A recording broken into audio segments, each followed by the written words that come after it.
Camera on, recording, started. Yeah. Hello. Welcome. Here we are. Day 5. Yeah, that's right. Season 4, episode 1. In your hair and on the air. Yes, indeed. And, as we ended our broadcast last year with, we're really looking forward to doing some positive things. I think we've been stymied yet once again. Well, it certainly has been a challenging start to the new year, given the events of the last couple of days, particularly in the U.S. Yes. Oh my gosh. You thought, I don't know, maybe I was being naive, but it's been such a long time since we had anything really that dire and drastic happen that maybe we were all going to get along, but you can never really trust you. Well, it's clearly a tragic incident in New Orleans, which raises the specter of terrorism once again. But now with apparently this individual and the one in Las Vegas, they're not migrants. They're not. They're homegrown. They're homegrown. They've been radicalized apparently, and both common denominators that they're both in the military or were in the military. The guy in Las Vegas was currently still in the military. Mm-hmm. The guy in New Orleans was, and we don't have all the information, and it's fairly early. We're getting a lot of stuff that I would categorize as between gaslighting and conspiracy theory territory. So it'll take some time before we really understand, I think, what is going on. So it would be wrong for us to speculate, I think. Yeah, I think it would be too. Other than to say, not going to speculate. I'm just going to say it's terrible. Get no words to describe really just how horrific this is. But it does kind of raise to the fact that we have to sit up and realize that is this the end game? Is this the start of the end? I don't know. It sounds terrible, but we're going to have to go a lot more with our eyes open and look at the world as it really is, and it's not always a nice place to be. I don't think Eden exists anymore. Well, if it does, no one's told us where it is. Yeah. Well, I guess what we have to do is follow the elite. Maybe it's Davos. That's where everybody seems to go, isn't it? To get their instructions. Oh, okay. But I think the old connecting the dots exercise needs to, I guess, be considered. Yeah. When you see the daily occurrences of the protestations by essentially Islamists on the Palestinian issue in the urban centers through North America, something is not right here. The rise of anti-Semitism, something's not right here. The crazy sort of undulations by outgoing governments in the U.S., for example, in France, in Germany. These are governments that have completely lost their way and are being replaced. Certainly will be replaced in the U.S. on the 20th with, I think, significant impacts on various aspects of life, not only in the U.S. but internationally. So, again, let's just keep our powder dry and see what happens. But there are indications that, in my opinion, that we're at the end of one era and we're starting in on another one. which will in and of itself also be quite dramatic and traumatic for different people. Certainly the ones who have been in charge of stuff for the last decade or even generation are going to find that there's a new sheriff in town, not just because of the election in the U.S., but I think across the board, regular folks have had enough of experimenting, social engineering, if you will, for a generation now. Well, we found that here. We had the news last night, a small, I guess, city, Nanaimo on Vancouver Island, that one woman had her car damaged by some individual who may or may not be mentally disturbed, running down the street and lashing out, kicking car doors. Well, her car door got kicked in to the tune of, I think, $2,000. She phoned the police. The police arrested somebody a few blocks away who fit the description, but they couldn't say for sure that it was this particular guy that did this particular incident to this particular woman's car. So they closed the file. She's out $2,000.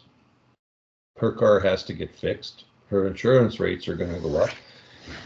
And the reality is that out here in BC in particular, we have this tremendous catch and release program that puts fisheries to shame.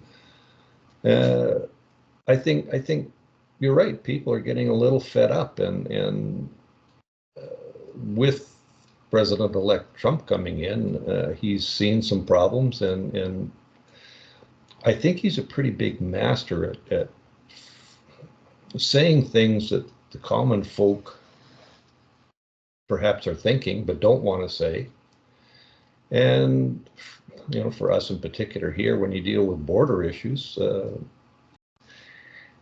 it's woken up a lot of Canadians to figure that maybe this isn't Shangri-La, maybe this isn't Eden, maybe there is problems, maybe we're going to have to deal with issues. And for that, I guess good on him for raising that issue and making people think about it. Well, in pre-production, we're talking about, this whole scenario of going forward with the relationship between Canada and the U.S., where on the U.S. side, the people have already spoken and decided on a course of action, whereas on the Canadian side, the people are not being allowed to speak for the moment, even though they should.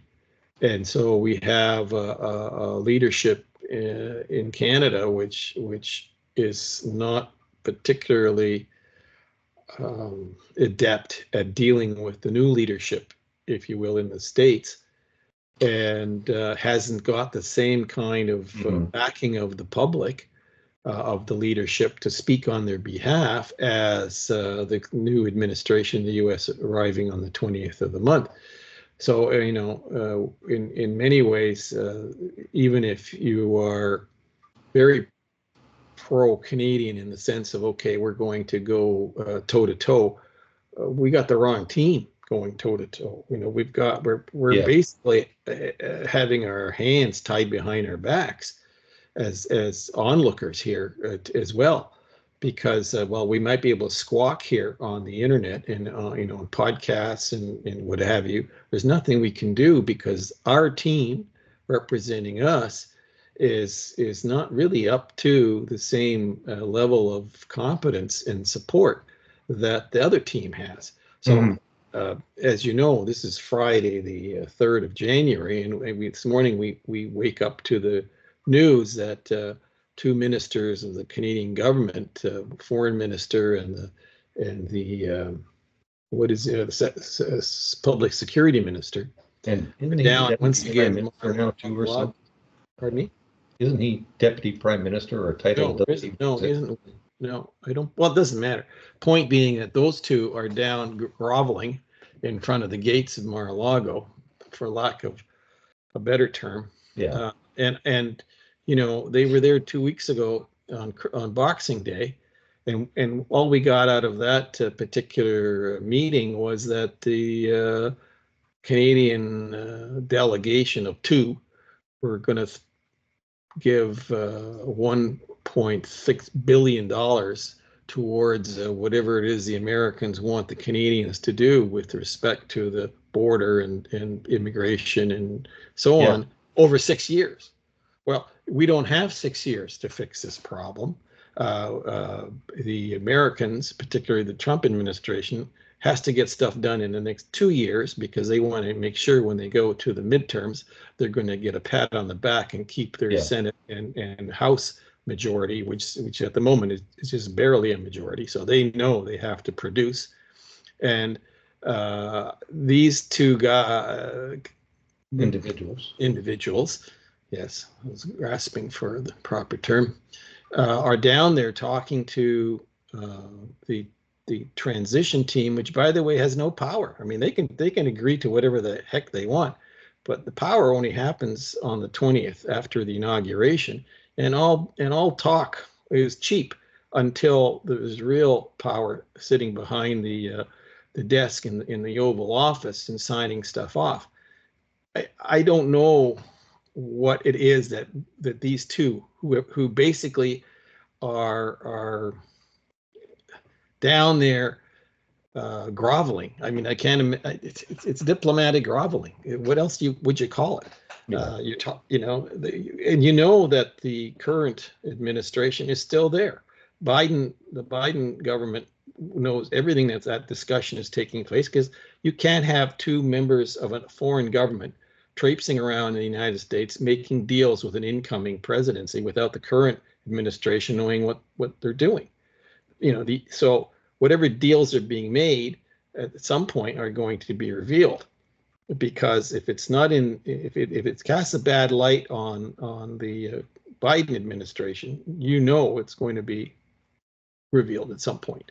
Mm-hmm. So, but the reality is that this is high stakes stuff, and the suggestion that all this is done by a government that has no credibility with the vast majority of Canadians, whose own ministers, one after another, are resigning or quitting.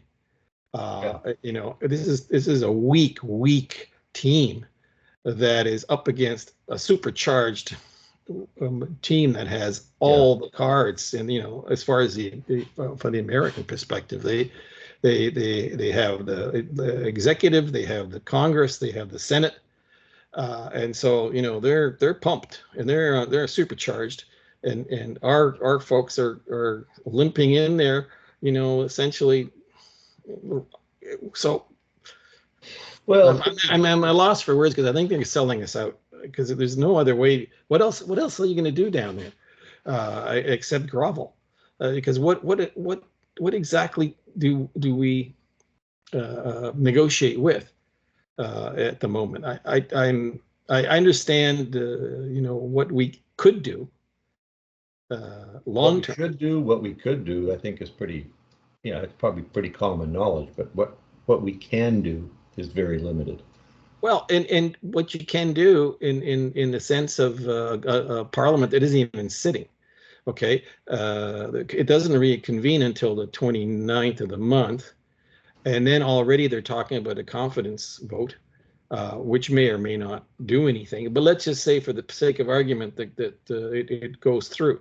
And then there is no government for another 30 days because everyone's busy running around with an election. That takes you some time into March or April before you actually have a new government. In the meantime, the damage is going to be done, because I don't think that the Trump administration is going to sit around on the 20th and worry about a damn election in Canada. They're going to say, look, this is what we said we're going to do if you don't pull up your socks. And, this bunch can't pull up their socks, and they're just going to whack us with the tariffs. And that will essentially really muddy the waters for the election in Canada. And that's why my spidey sense tells you these 2 are down there trying to figure out some way to make themselves look good when this election does come around. See, we stood up for Canada. you wreck the place, and now you're going to stand up for the place. I mean, that's Mm-hmm. Well, yeah, and you know, it's unfortunate that this particular government is in the death throes. I don't want to say that they're totally out of it, because that's kind of like the kiss of death. And I don't want to see another term with these oh no, they're individuals come back into power. No, although that's listen.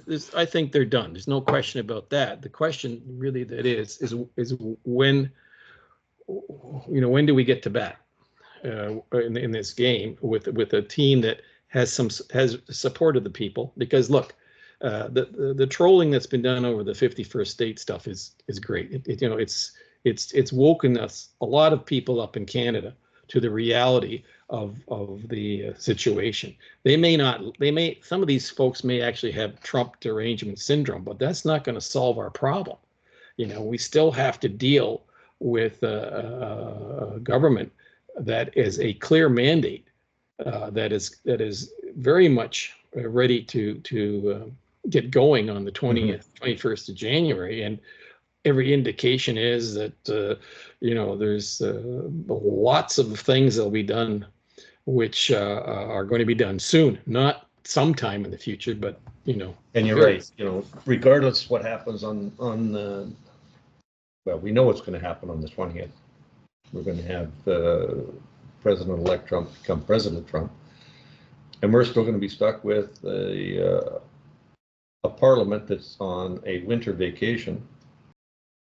I don't see any change in that. I don't think that they're going to, that the current prime minister is going to recall parliament, because I think he knows that the writing is on the wall, that barring anything unforeseen, that there would be an election, and it would be the shades of the Mulroney government happening when after that election, but the conservative ruling power went from majority to what, 3 seats? Yes. I don't see that happening to the Liberals. But well, they say 6 seats.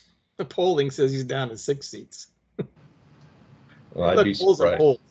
Look, they're cooked. There's no question about that. It's really, but you know, many times people say history repeats itself. In this case, the trends might repeat themselves, no way.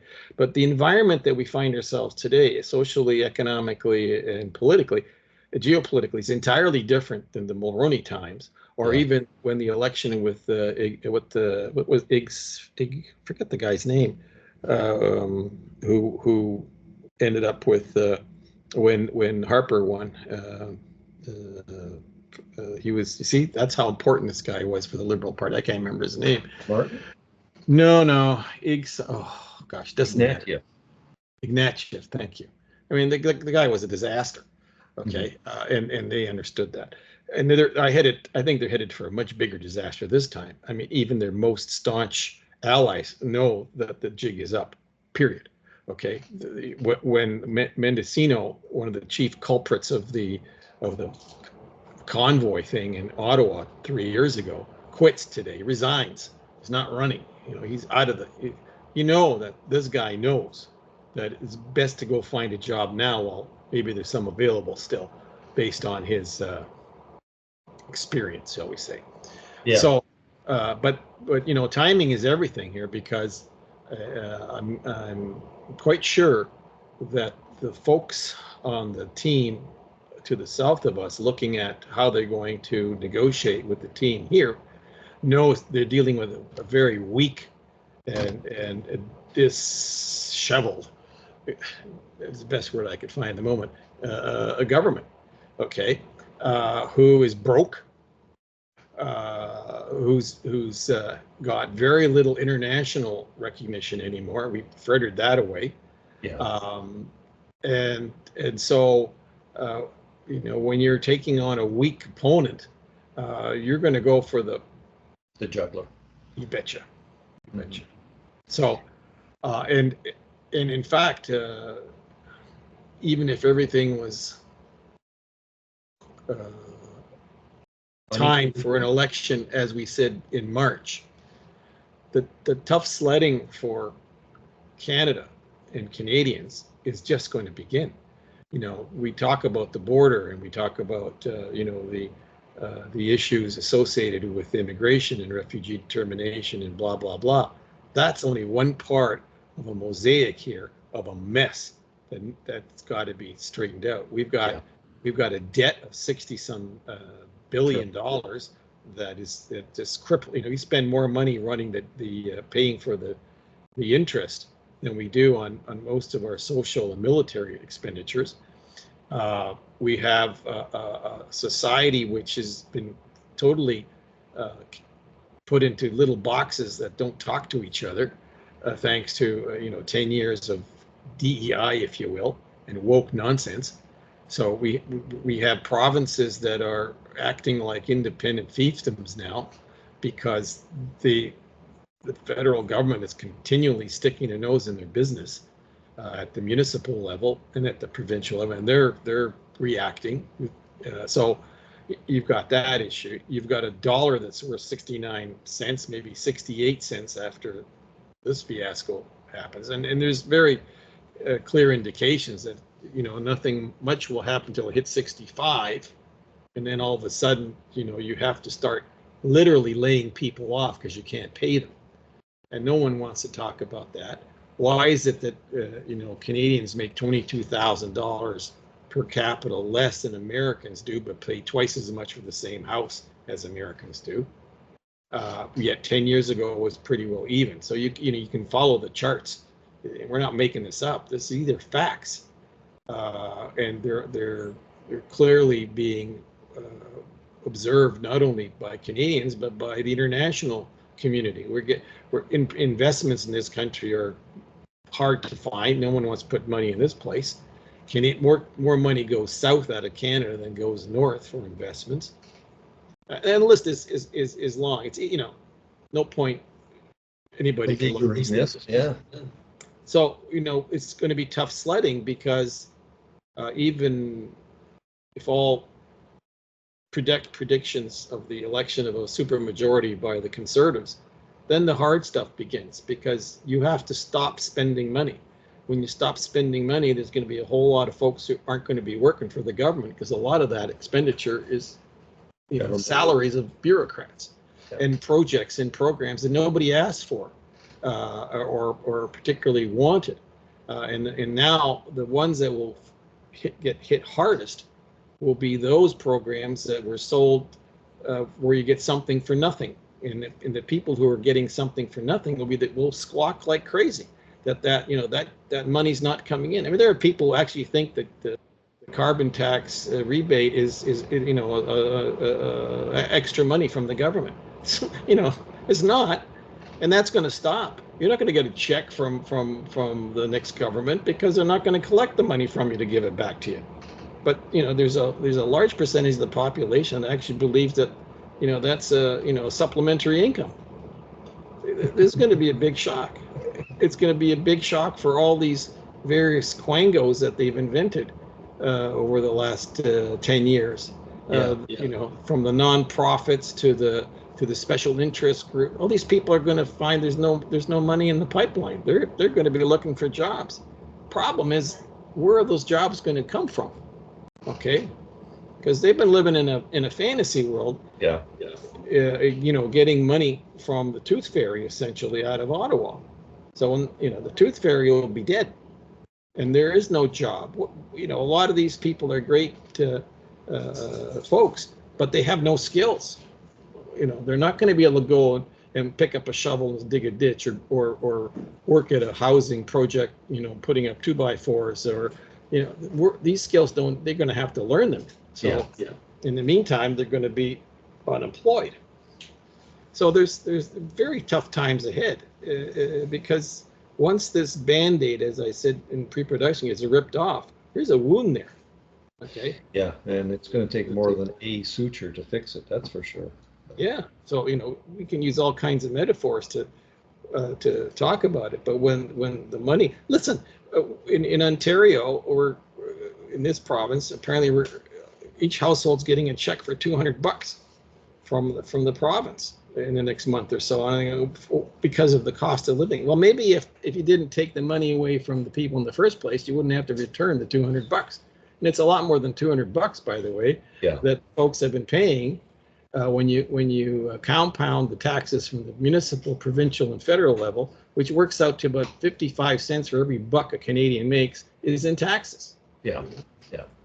So, this sop of a $200 check, well, thank you very much, but it's the same malarkey that we got about the pharmacare. Pharmacare hasn't done a damn thing for most Canadians. Dental care, well, if you look at the fine print, there's very little that the dental care thing actually does for you. You might have 1 million people signed up, but they didn't get them. It's not 1 million people happy with the dental care program. Yeah. Again, that money had to come from somewhere, and the government borrowed that money, which is why we're $62 billion in debt. Yeah. So again, even on a smaller level out here, we just had a provincial election where the current government had a majority and are barely hanging on by the skin of their teeth right now. But a lot of that comes from just what you've been talking about. We had a $9 billion assets.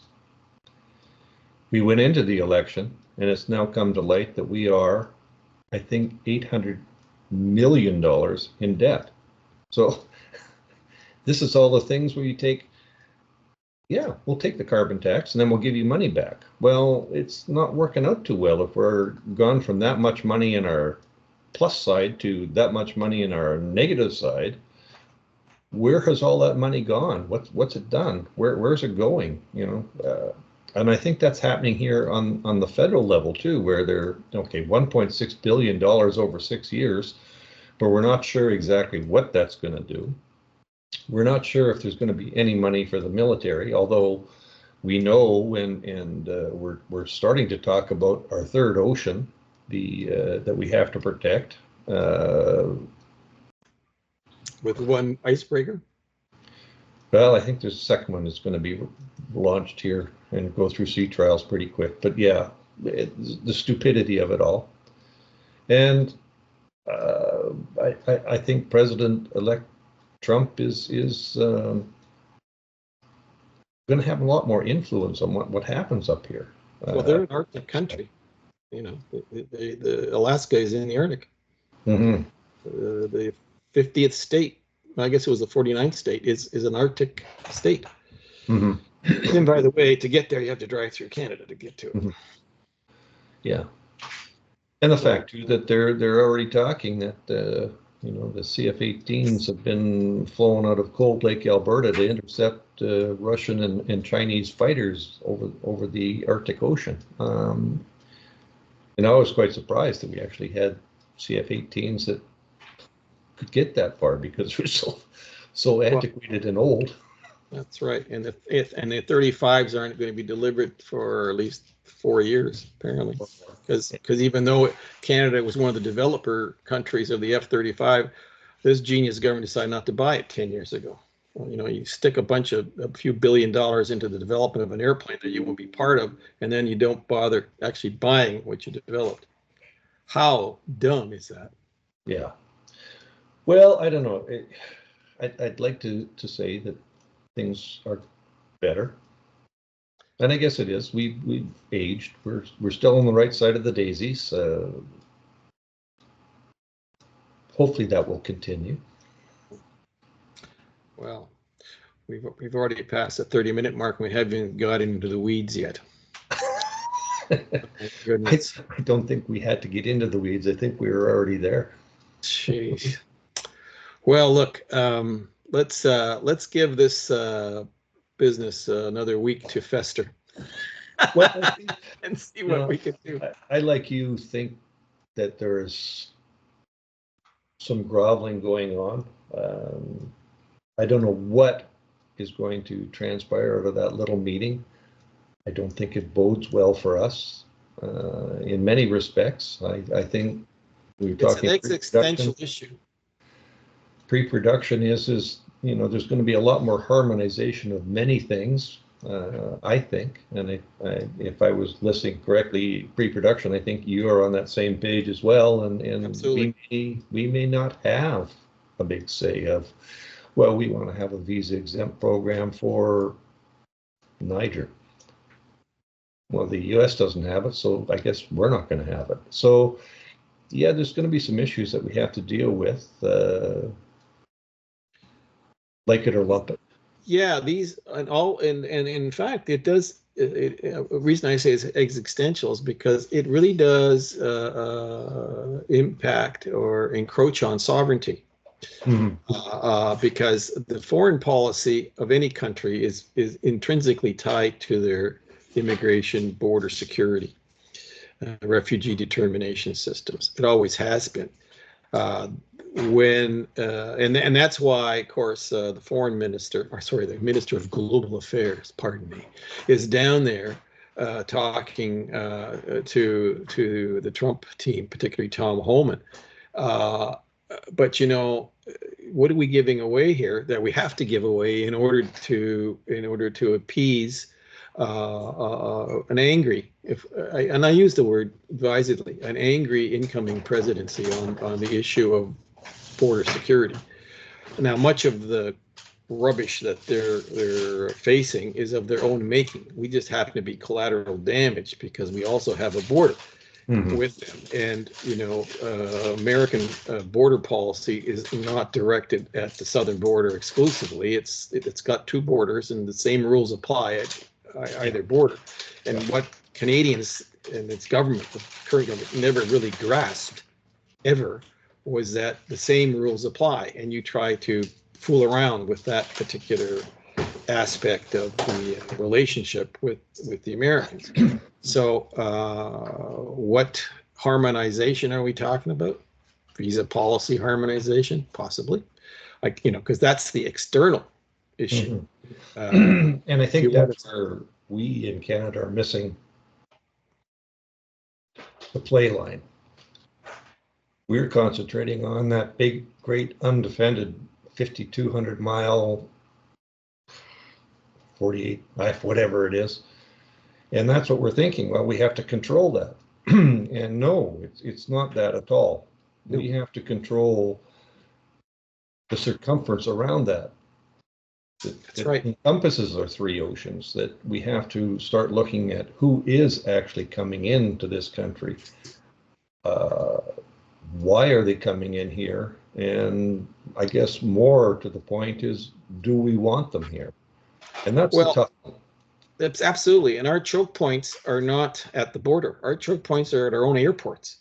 Okay, and has been for years. Before they get on an airplane. Yeah, exactly. It's the London, Paris, Rome airports. It's the Shanghais. It's the Beijings. Yeah. It's the Mexico City. I mean, we know where these flights come from and who's on them, and they're hubs. Or in many cases, with the new transportation networks, you've got direct flights from Delhi. You've got direct flights from everywhere. African countries. I mean, this is and when you're talking about the harmonization of the systems, because you need to make sure that external fence is not full of holes. Otherwise, you can't deal with the border between the two countries.